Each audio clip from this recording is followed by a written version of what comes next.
siang chor thlapui a her liama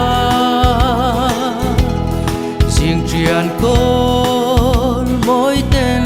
a lo enga sik ni eng moi ten a lo chuaka kei ka sui lung le a zual zel si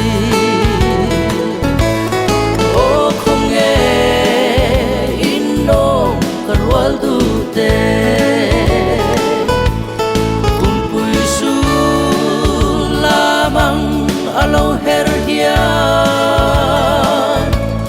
kei ka sui lung le ka sual zel si in ngai reng hian zan bu ka sing thei lo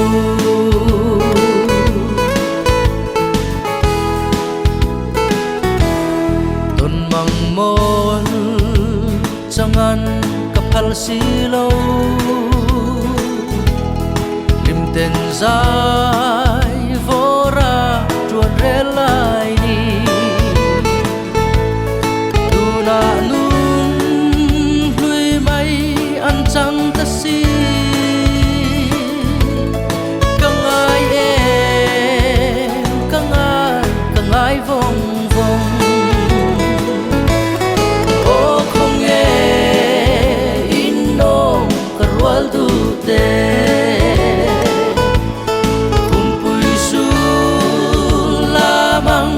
alo her hian kei ka sui lung le a sual zel si in ngai reng hian zan bu ka ching thei lo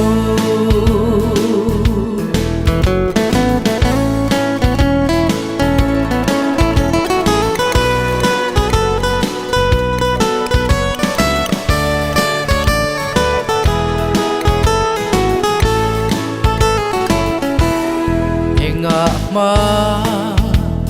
kha kan ton lo ni